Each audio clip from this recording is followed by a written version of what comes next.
Hello and welcome to this week's edition of the program. My name is Friday Adiku, your host. You are watching Football Classic. In today's edition of the program is a documentary on the job of the middleman on the pitch, the referee. Do you know what it takes to be at the center of 22 strong players and a vicious crowd? Are they celebrated? Do they have families? Why is their job as a referee so important to the game of football? All these questions will be answered very soon. I will be right back. Please don't go nowhere.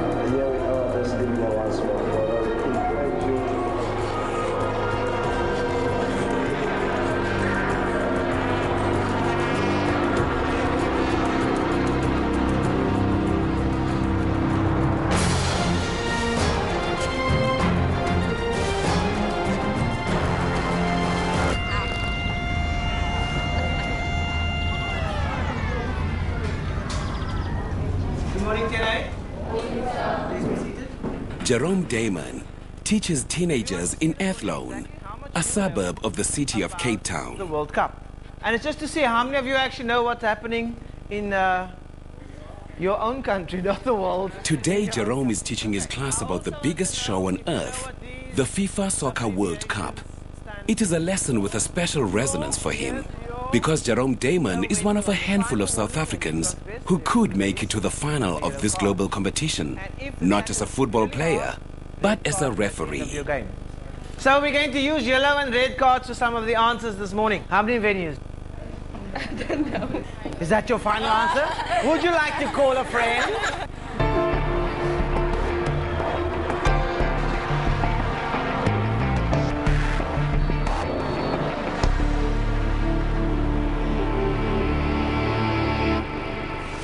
I discovered it with you. Konu? And when it was announced, when Sepp Blatter pulled out of the envelope, South Africa, we all shrieked and we jumped and we shouted and we celebrated the moment as South Africans because the World Cup was coming to South Africa. The 2010 FIFA World Cup will be organized in South Africa.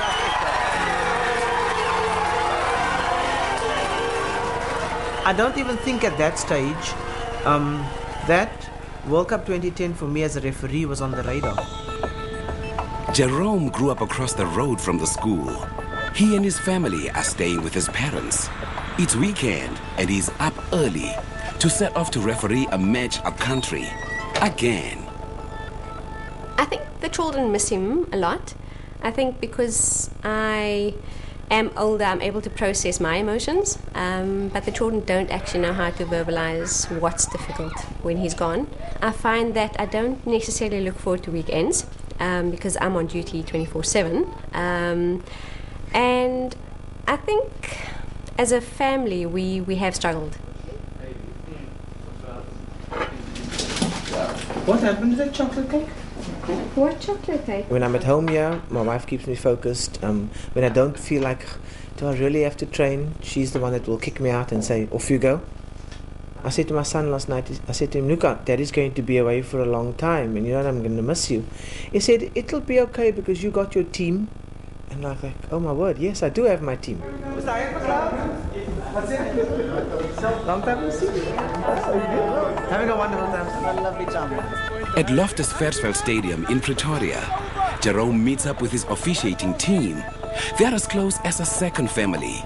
At every game, they check the pitch hours before the whistle blows. You complain and somebody listens and you must pay money. The fifth man here is Ian McLeod, the match commissioner. He is the only South African to have ever refereed at a World Cup. And I was standing next to Zubaretta, players, Raul, all worth millions. And here was little old me from South Africa, the shortest person on the field. And just walking out to the FIFA anthem was inspiring. And I know at the playing of the anthems as well, very, very nervous. Not only was I representing my country, but I was the first South African And I didn't want to let the country down, because I knew that if I had performed well, then obviously the door was open for other referees.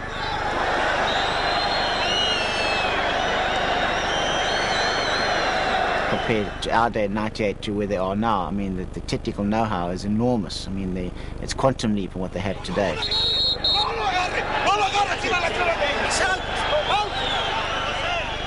They're given DVDs now of the teams and how they play. So a referee would go out if he's got Germany against Brazil, say, for example. He'll know the playing patterns of that side, which is also very important to be at the right place at the right time as a referee. Enoch Mulifi is the linesman who works almost exclusively with Jerome. Jerome and Enoch want to follow in Ian's footsteps. Referees are a bit different from players. Players are normally on form or off form. In refereeing, we are saying you are as good as your last game.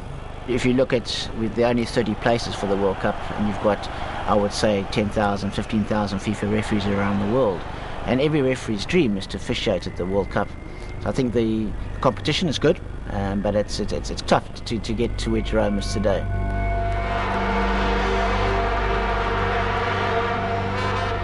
First game I've seen him do was live, was in a Swallows game out in Johannesburg, and I was sitting in this stand watching him make a decision just before halftime, and he blew the whistle, and as he blew the whistle the ball crossed the line for a goal, and he had turned his back, and everyone's expecting a goal, and it wasn't a goal because the whistle had gone, and the people were pelting bottles down in the field, and because it's the first game I'd seen, I was just like, oh no, this is life, and I don't like this kind of life. After the match, the crowd was baying for my blood. And I remember Bronwyn coming down to the dressing room, and I just looked at her and I shook my head and sort of giving her a sign that, you know, let's not send out any communication that we know one another. I was completely overwhelmed, and I was standing in the tunnel waiting for the police to escort him out of the stadium, and waiting for somebody to come and find me because I didn't know anyone else in the stadium at the time, and we had just started dating. I think it was huge. I think I was more concerned for her safety than I was for mine, because I understand these things could happen in football. People will be upset. People are not always going to be happy. Far from the madding crowds of the city lives a former top referee, Ace Ngobo. He has only recently retired from a top job in the football administration to his rural home in the Eastern Cape. He knows Jerome well. He has watched him progress. It's been a really tough journey. There were times when I could sense that he wanted to give up. There were times when I could sense that he tended to look at himself, look at his age, and thought, am I good enough for this? And those are the times when we rallied around him and we told him that if you don't do it, then nobody from this country has an opportunity to do it. Cape Town's Jerome Damon.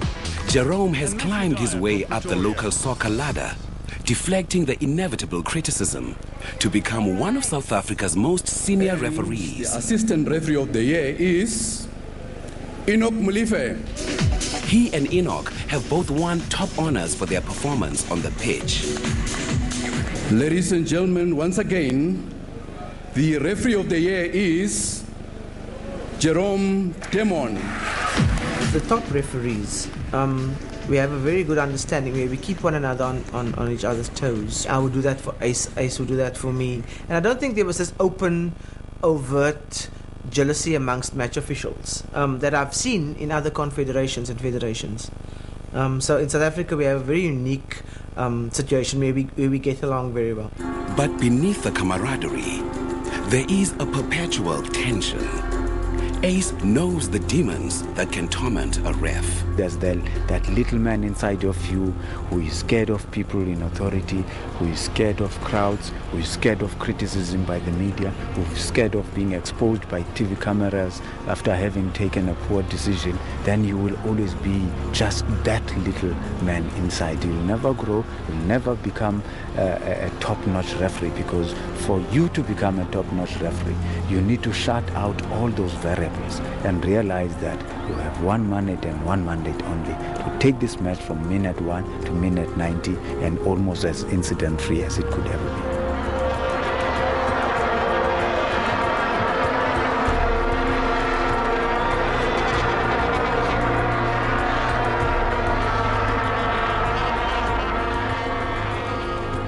Until he blows his first whistle for some kind of foul, he's not completely at ease. So up until that moment, I'm watching to see how's it going, is everything okay? And when he blows the whistle, I know, okay, now you're good to go. I don't want to get a decision wrong that I could have prevented. I think that's my biggest fear, my biggest and only fear. Downtime for Enoch is on a field near his home in Bloemfontein. He fits in his practice after work. It's also difficult for somebody who's working like me, but it's easier for our European counterparts because they are full-time referees. They do this on full-time basis, and they've got all the time in the world. South African referees cannot rely on the game to support themselves financially. Both Enoch and Jerome have day jobs as teachers to make ends meet. The pressure on time is immense. It just became too much. There was just too much traveling, too many demands in terms of teaching, and then having to balance family life. There's a big demand from football and a big demand from teaching. I was pretty hard, and I said, you actually need to choose between teaching or football, because without putting in the extra time with football, you're not going to achieve your dream. Well, it requires a lot of energy from his part particularly. It requires a lot of dedication on his part. So if he needed to have things done, he had to work extremely hard, even if it means burn midnight oil in order to reach his deadlines. Make sure that his lessons are prepared, that if he had to leave and a substitute came in, the substitute were able to fall in exactly where they were supposed to be. So those things we had to manage very carefully. It has become a supreme balancing act for Jerome. Off she goes. I often say to him, I'm third in line. It's like first God, then football, then me. And God's been big in our relationship, and so I know that the vision and dream that he's had is important, and it creates who he is, and I wouldn't want that different. Headmaster Craig George took a risk by keeping Jerome on his staff, even after the authorities warned the young teacher to choose between his two careers. I saw it as an opportunity for the children to have a positive role model. His word was his bond, his yes was his yes, and his no was his no. And that's how I could relate to him. His attitude was, children were allowed a voice. Children confided in him. But Jerome has not yet realized his ultimate dream as a World Cup official. He is still in the running, still being tested. A lot of focus on your game itself, that you work on every aspect of your game, anxiety, nervousness, because you know that every move is being scrutinized both locally and internationally. Because at the end of the day, the ultimate dream is to fish out at the World Cup. So there's gold at the end of the rainbow.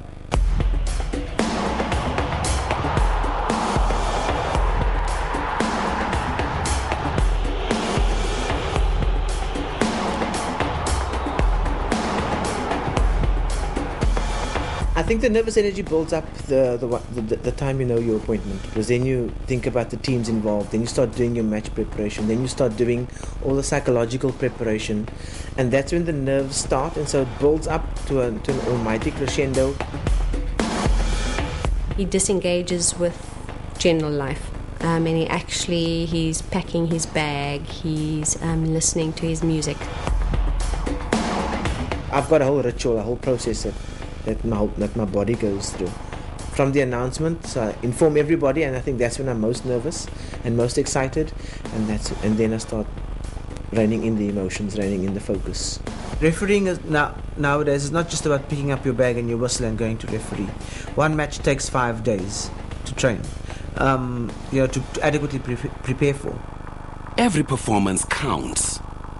Every time I go out on the stage, I'm the World Cup referee from South Africa, and it's still a process. It's still an elimination process, and we prepared that anything can happen. That's why a few weeks back when we did Kaizer Chiefs and Amazulu, there was a decision that we made where I had given a penalty. Enoch wasn't happy. He called me over and we changed the decision to a non-penalty, to a free kick outside the penalty area. Television replay showed that it should have been a penalty. And fortunately for us, we abandoned the match because of bad weather. As of this point, it's off. And we could go back and revisit that situation. And we were saying, if this were real life sort of, that could have been the end of us. But also we understood that we have to go back and evaluate how did we get to that decision and how best do we make a better decision. Your interpretation, the analysis of situation, you should be spot on, because you cannot say, wait a minute, I want to have an action replay of this. You can't. You only have a split of a second to make a decision. It's either it's a correct decision or it's a wrong decision. But after that, life continues. When you walk in there,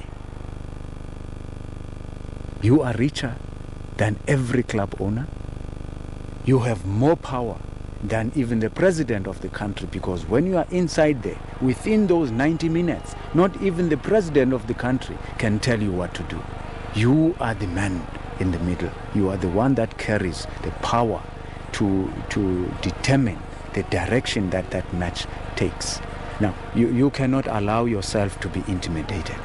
Shut out the world, shut out the crowd that's sitting on the stand. You are dealing with just the 22 players on the field of play, and you are the most powerful individual in that stadium at that moment.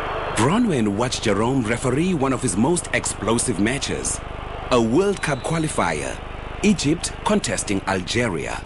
There was so much at stake in that match. It was qualification for World Cup. It was do or die. It was two nations who don't really like one another, no love lost. And so that all the makings of an epic encounter, and it lived up to every single minute of it. In a way, I'm glad I did Egypt-Algeria as opposed to France-Ireland. In football, there are surprises.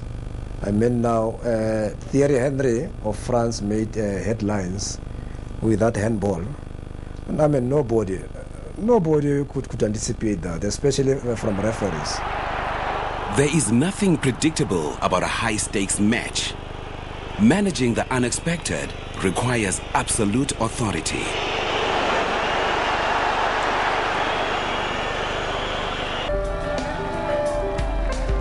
Jerome's first moves as a referee were far away from the cameras and celebrity athletes.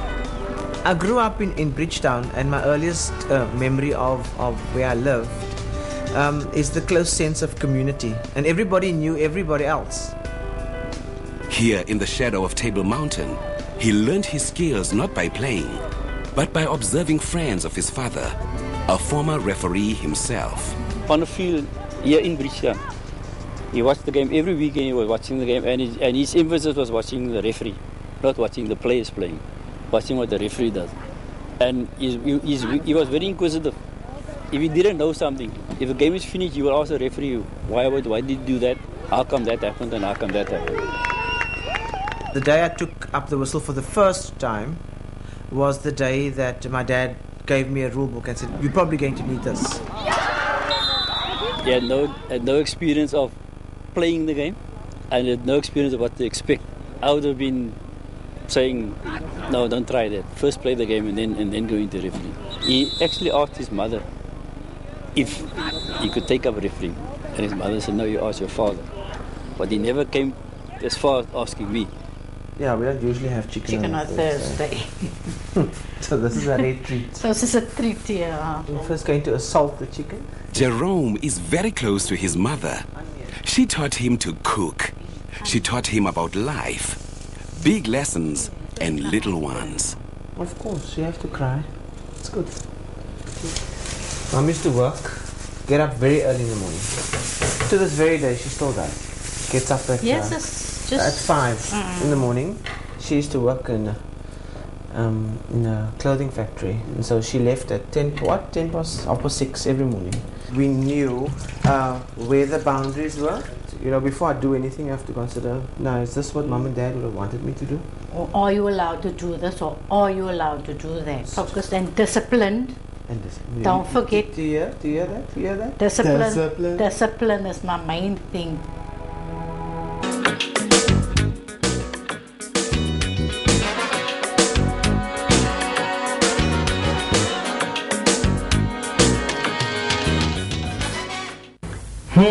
Family-minded fellows and highly disciplined characters on and off the football pitch. Hope you will agree with me that referees are also part of the game and share the same passion like the players and the fans. We can only wish the referees more success in their chosen career.